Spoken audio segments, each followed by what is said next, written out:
संविधान ने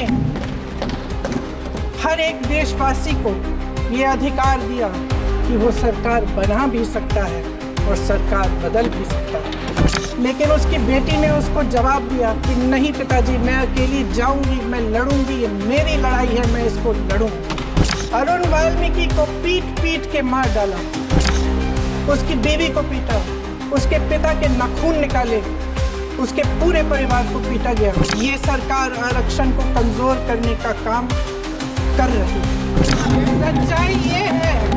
सच्चाई ये है अध्यक्ष महोदय कि आज संविधान बार बार इसलिए कह रहे हैं क्योंकि इस चुनाव में इनको पता चल गया कि इस देश की जनता ही इस संविधान को सुरक्षित रखेगी। ये संविधान बदलने की बात इस देश में नहीं चलेगी। इनका जवाब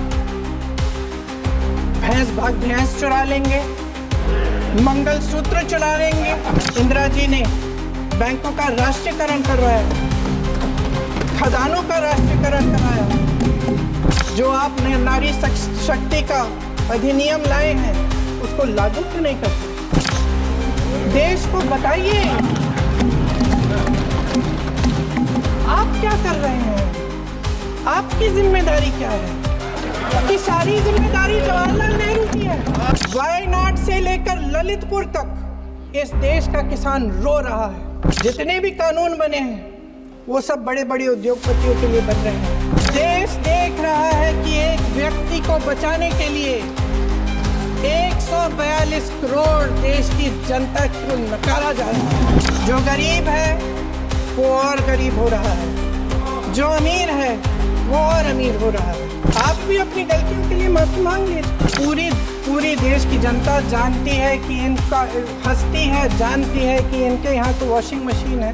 माननीय अध्यक्ष महोदय जी, आज आपने मुझे इस सभा में बोलने का मौका दिया, इसके लिए मैं आपकी बहुत बहुत आभारी हूँ। सबसे पहले जो सुरक्षाकर्मी, जो जवान अफसर 13 दिसंबर को संसद की सुरक्षा के लिए शहीद हुए, उनके प्रति मैं श्रद्धांजलि व्यक्त करना चाहती हूँ। महोदय, हजारों साल पुरानी हमारी देश की धर्म की एक पुरानी परंपरा रही है। ये परंपरा संवाद, चर्चा की रही है। एक गौरवशाली परंपरा है जो दर्शन ग्रंथों में, वेदों में, उपनिषदों में दिखती है। वाद विवाद और संवाद की हमारी पुरानी संस्कृति है। अलग अलग धर्मों में भी, इस्लाम में, सूफियों में, बौद्ध धर्म में, जैन धर्म में, सिख धर्म में भी ये वाद संवाद, ये चर्चा बहस, इसकी संस्कृति रही है। इसी परंपरा से उभरा हमारा स्वतंत्रता संग्राम। हमारा स्वतंत्रता संग्राम विश्व में एक अनोखा संग्राम था, एक अनोखी लड़ाई थी जो अहिंसा और सत्य पर आधारित थी। ये वाद संवाद की जो परंपरा है, इसको इस संग्राम ने आगे कैसे बढ़ाया? क्योंकि ये जो संग्राम था, ये जो लड़ाई थी हमारी आज़ादी के लिए, एक बेहद लोकतांत्रिक लड़ाई थी। इसमें देश के किसान, देश के जवान, देश के मजदूर, देश के अधिवक्ता, देश के बुद्धिजीवी, चाहे किसी भी जाति के हों, चाहे किसी भी धर्म के हों, चाहे किसी भी भाषा को बोलते हों, सब इस स्वतंत्रता संग्राम में शामिल हुए। सब ने हमारे देश की आज़ादी की लड़ाई लड़ी।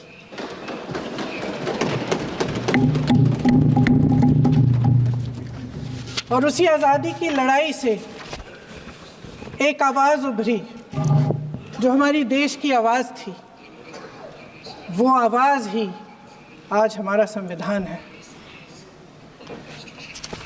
साहस की आवाज़ थी, हमारी आज़ादी की आवाज़ थी, और उसी की गूंज ने हमारे संविधान को लिखा और बनाया। ये सिर्फ एक दस्तावेज नहीं है, बाबा साहेब अम्बेडकर, मौलाना आज़ाद जी, राजगोपालाचारी जी और जवाहरलाल नेहरू जी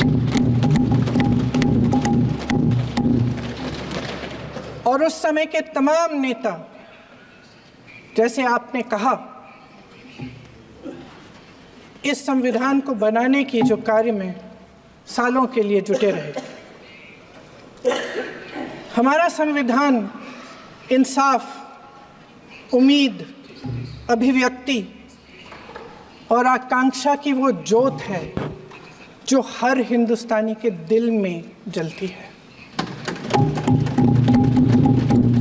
अध्यक्ष महोदय, इस ज्योत ने हर एक भारतीय को ये पहचानने की शक्ति दी कि उसे न्याय मिलने का अधिकार है, कि उसमें अपने अधिकारों के लिए आवाज़ उठाने की क्षमता है, कि जब वो आवाज़ उठाएगा तो सत्ता को उसके सामने झुकना पड़ेगा। इस संविधान ने हर एक देशवासी को ये अधिकार दिया कि वो सरकार बना भी सकता है और सरकार बदल भी सकता है। ये ज्योत जो हर हिंदुस्तानी के दिल में जलती है, उसने हर हिंदुस्तानी को ये विश्वास दिया कि देश की संपत्ति में, देश की दौलत में, संसाधनों में उसका भी हिस्सा है, कि उसे एक सुरक्षित भविष्य की उम्मीद का अधिकार है, कि देश बनाने में भी उसकी भागीदारी है। उम्मीद और आशा की ये ज्योत मैंने देश के कोने कोने में खुद देखी है। उन्नाव में मैं एक रेप पीड़िता के घर गई, उसे जलाकर मार डाला था। वो शायद 20-21 साल की होगी। हम सब के बच्चे हैं। हम सोच सकते हैं कि अगर हमारी बेटी के साथ बार बार बलात्कार हुआ और फिर जब वो अपनी लड़ाई लड़ने के लिए गई तो उसको जलाकर मार डाला गया होता तो हम पर क्या बीतती।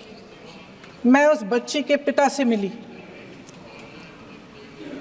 उसके खेत जलाए गए थे, उसके भाइयों को पीटा गया था, उसके पिता को बाहर से, घर के बाहर घसीट कर मारा गया था। उस पिता ने मुझे बताया कि बेटी, मुझे न्याय चाहिए। मेरी बेटी अपने एफआईआर को दर्ज करने के लिए जब ज़िले में गई तो उसको मना किया गया। अगले ज़िले में जाना पड़ा उसे। वो रोज़ सुबह 6 बजे उठकर तैयार होकर अकेली अपने मुकदमे को लड़ने के लिए अगले ज़िले में ट्रेन से जाती थी।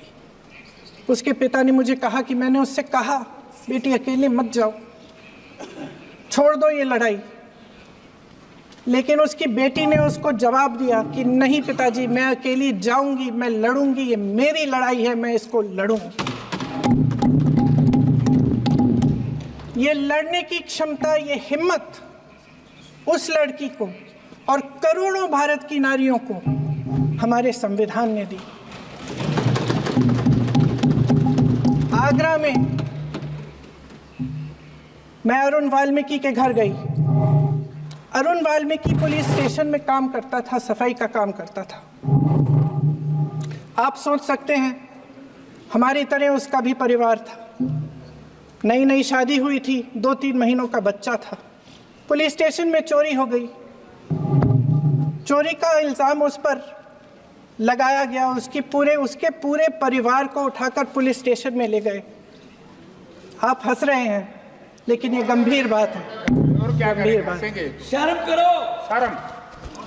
अरुण वाल्मीकि को पीट पीट के मार डाला, उसकी बीवी को पीटा, उसके पिता के नाखून निकाले, उसके पूरे परिवार को पीटा गया। जब मैं उस जवान महिला से मिलने गई जो अभी अभी विधवा हुई थी, तो उसने मुझे कहा कि दीदी, हमें सिर्फ एक चीज़ चाहिए, हमें न्याय चाहिए और हम इस न्याय के लिए लड़ते रहेंगे, चाहे कुछ भी हो जाए। ये हिम्मत उस महिला को हमारे संविधान ने दी।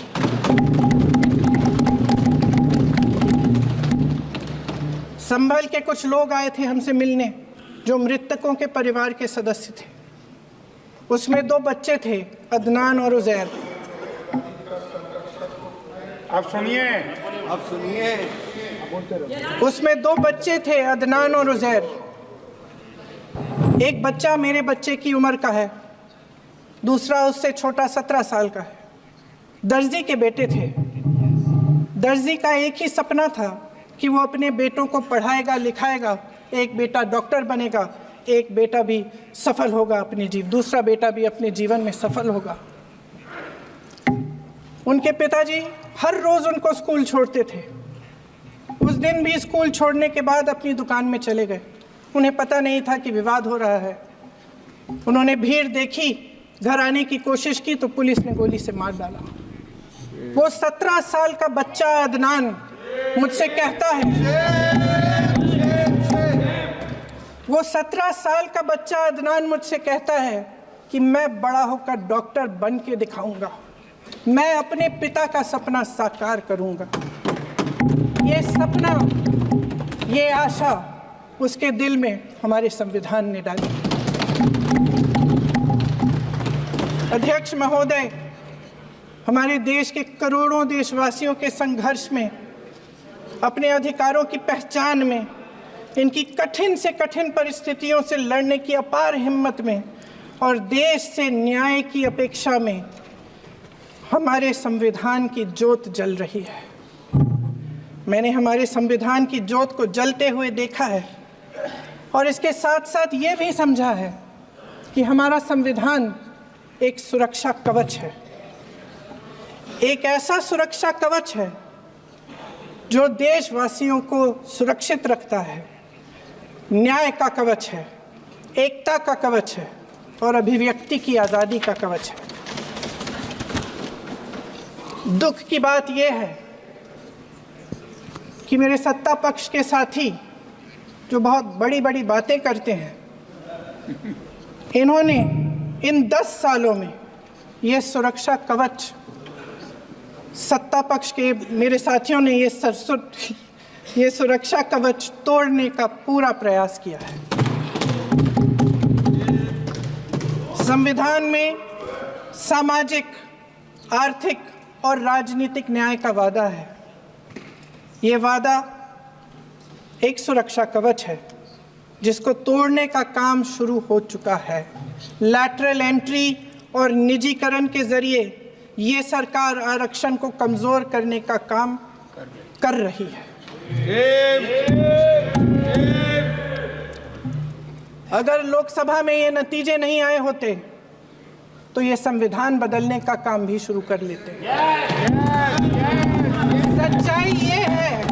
सच्चाई ये है अध्यक्ष महोदय कि आज संविधान बार बार इसलिए कह रहे हैं क्योंकि इस चुनाव में इनको पता चल गया कि इस देश की जनता ही इस संविधान को सुरक्षित रखेगी,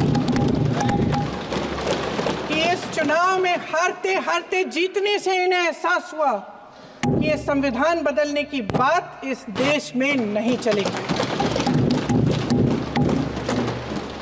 आज जनता की मांग है कि जाति जनगणना हो। सत्ता पक्ष के मेरे साथी ने इसका जिक्र किया। ये जिक्र भी आज इसलिए हो रहा है क्योंकि चुनाव में ये नतीजे आए।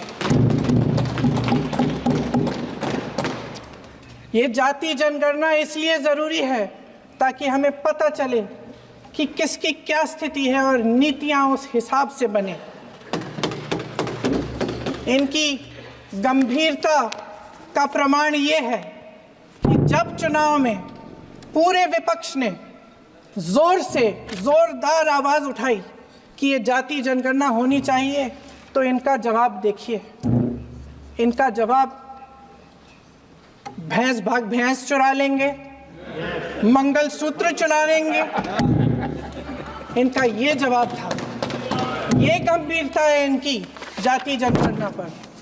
महोदय, हमारे संविधान ने आर्थिक न्याय की नींव डाली, किसानों, गरीबों और को ज़मीन बांटी, भूमि सुधार किया, जिसका नाम लेने से कभी कभी आप झिझकते हैं और कभी कभी उनका नाम धड़ाधड़ इस्तेमाल किया जाता है अपने आप को बचाने के लिए। उन्होंने HAL, BHEL, SAIL, GAIL, ONGC, NTPC, railways, IIT, IIM, oil refineries, तमाम PSU बनाए।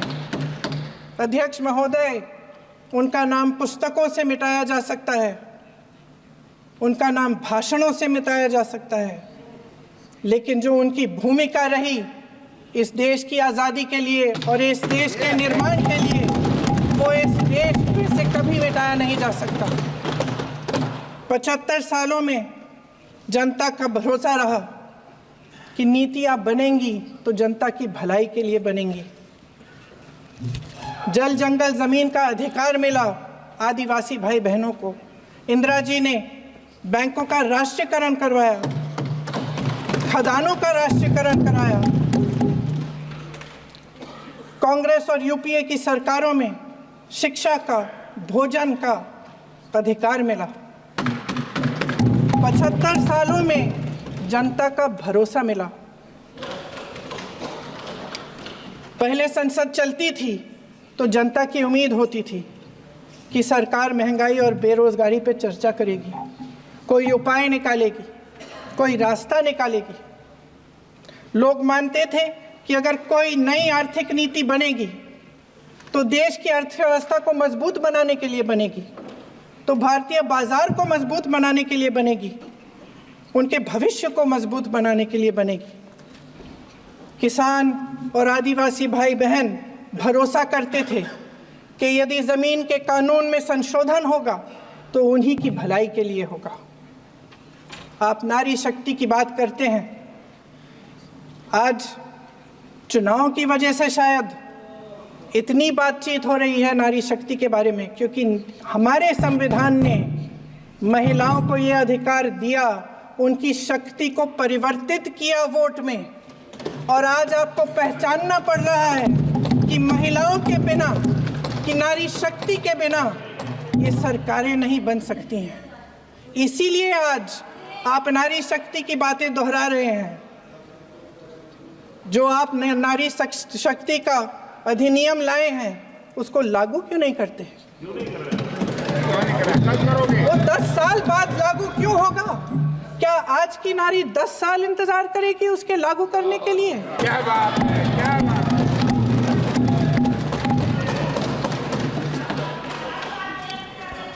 आज संसद में बैठे हुए सत्ता पक्ष के मेरे साथी ज़्यादा से ज़्यादा अतीत की बातें करते हैं। 1921 में क्या हुआ, कब हुआ, नेहरू जी ने क्या किया। अरे वर्तमान की बात करिए, देश को बताइए आप क्या कर रहे हैं, आपकी जिम्मेदारी क्या है? कि सारी जिम्मेदारी जवाहरलाल नेहरू की है। अध्यक्ष महोदय जी, ये सरकार आर्थिक न्याय का सुरक्षा कवच तोड़ रही है। आज संसद में बैठी ये सरकार बेरोजगारी और महंगाई से जूझ रही हमारी जनता को क्या राहत दे रही है? कृषि के कानून भी बड़े बड़े उद्योगपतियों के लिए बन रहे हैं। सही MSP को छोड़िए, DAP तक नहीं मिल रहा है।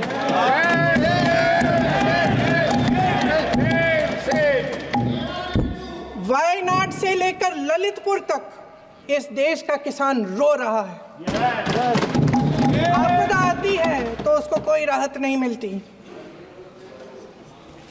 भगवान भरोसे है आज इस देश का किसान, उसको छोड़ दिया गया है। आज हिमाचल में देखिए, जितने भी कानून बने हैं वो सब बड़े बड़े उद्योगपतियों के लिए बन रहे हैं।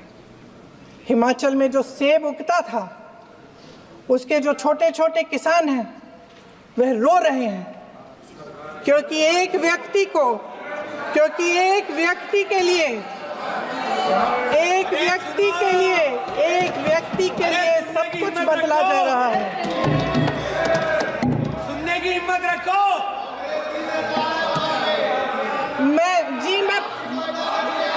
अध्यक्ष महोदय जी, अध्यक्ष महोदय जी,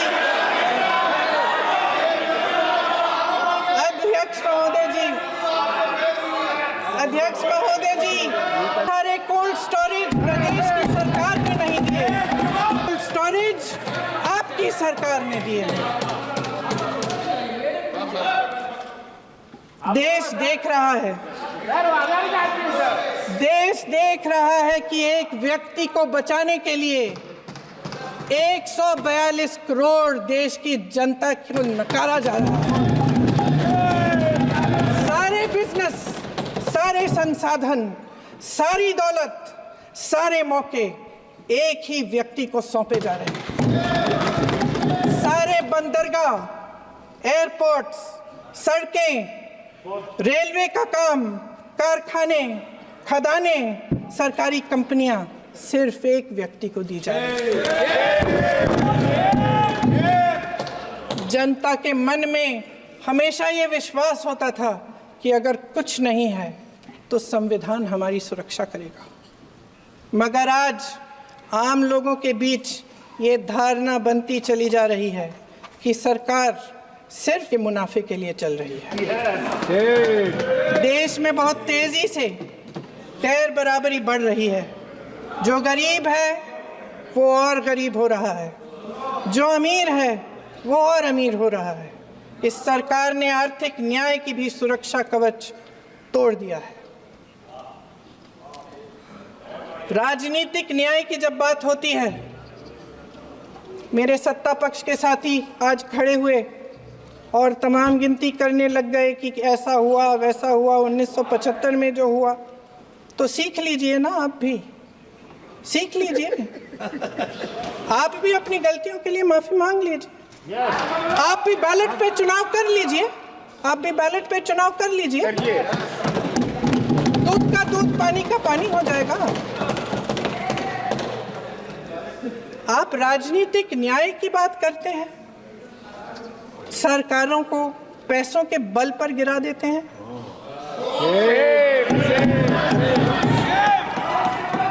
मेरा आग्रह है कि अपन संविधान में सकारात्मक बोले।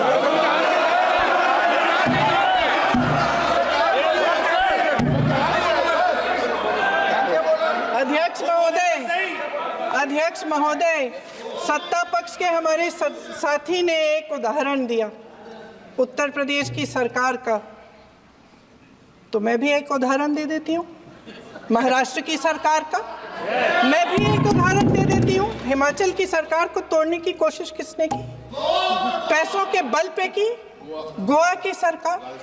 तमाम उदाहरण है। राजस्थान की क्या ये सरकारें जनता ने नहीं चुनी थी? क्या संविधान इन पर लागू नहीं था? पूरी देश की जनता जानती है कि इनका, हंसती है, जानती है कि इनके यहाँ तो वॉशिंग मशीन है।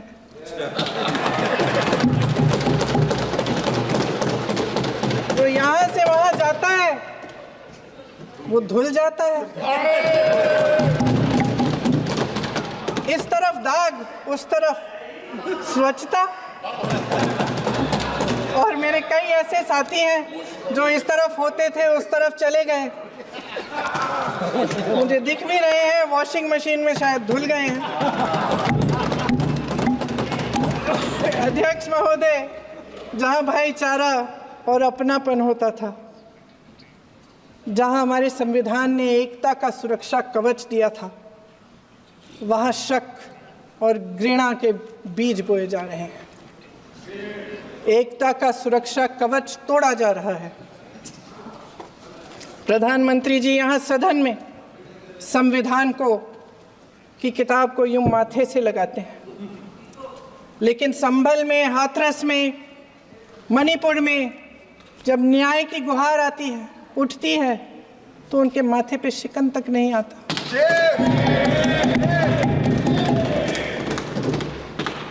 शायद समझ नहीं पाए हैं कि भारत का संविधान संघ का विधान नहीं है।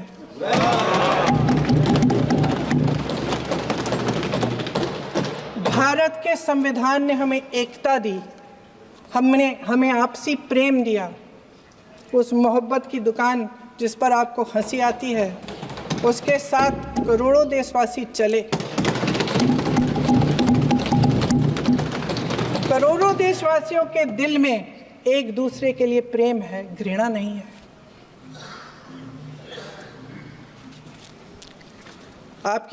इनकी जो विभाजनकारी नीतियां हैं, उसका नतीजा हम रोज देखते हैं।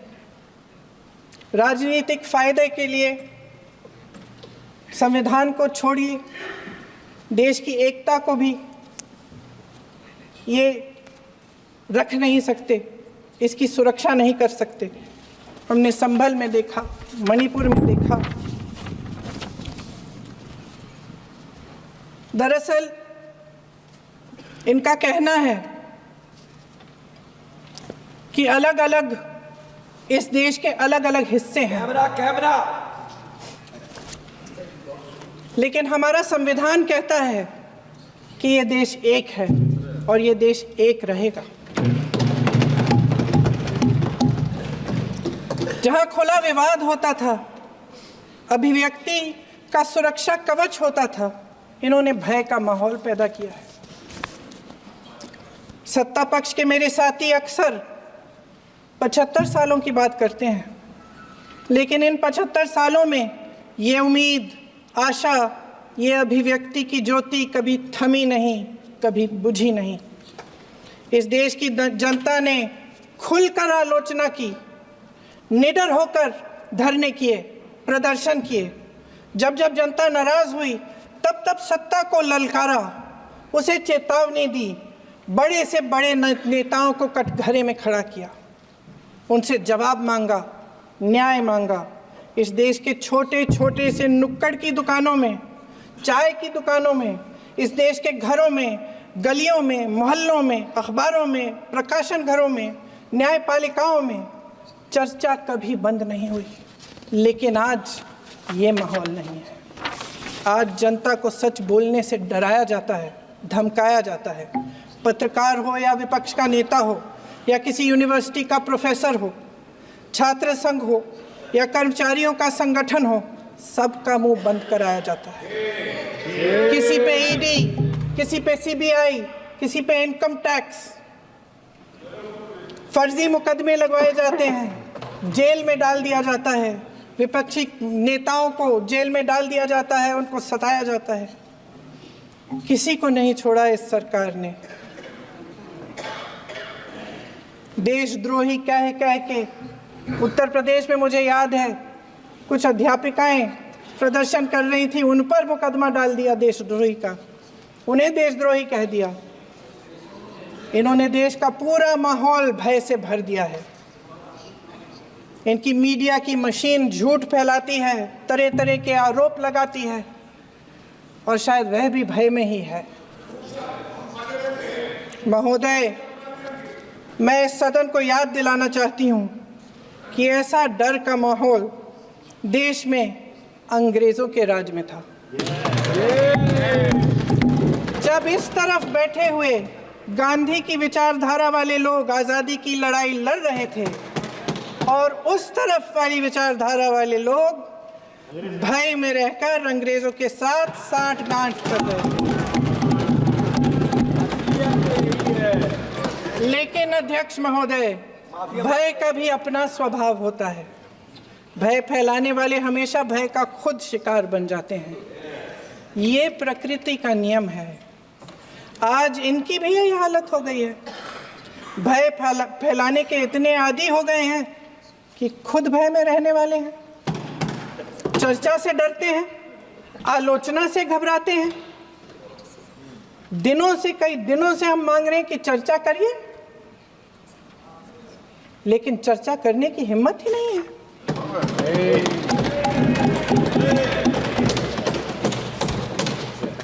एक कहानी होती थी अध्यक्ष महोदय, शायद बचपन में आपने भी सुनी होगी।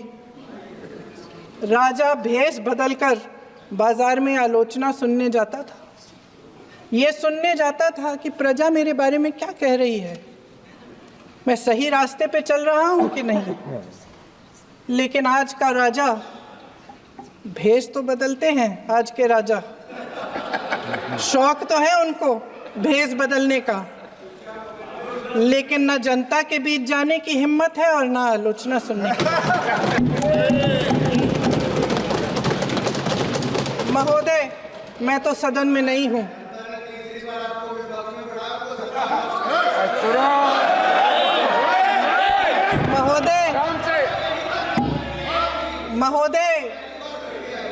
महोदय, जनता में बहुत विवेक है, ये सही है।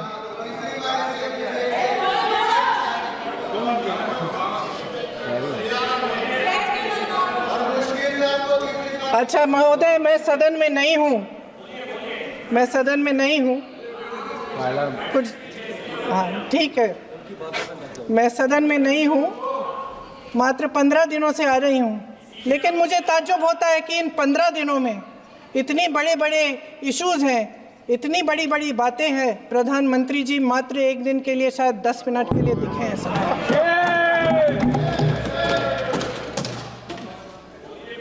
बात यह है अध्यक्ष महोदय जी कि ये देश भय से नहीं, साहस और संघर्ष से बना है। इसको बनाने वाले देश के किसान, जवान, देश के करोड़ों मजदूर और गरीब जनता है।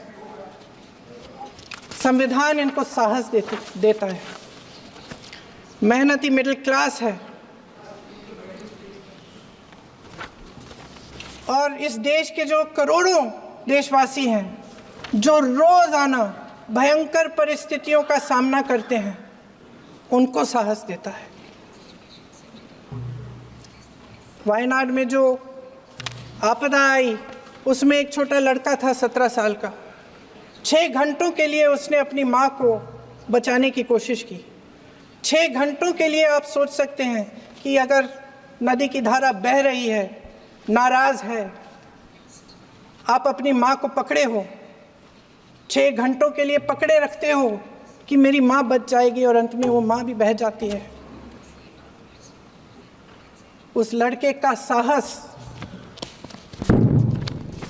उन महिलाओं का साहस जो पीड़ित हैं लेकिन फिर भी अपनी लड़ाई लड़ रहे हैं, उन संभल के बच्चों का साहस जिनके पिताजी अभी अभी गुजर गए लेकिन फिर भी उनके सपनों को साकार करने की हिम्मत है, उनका साहस है। वो साहस इस संविधान ने दिया है।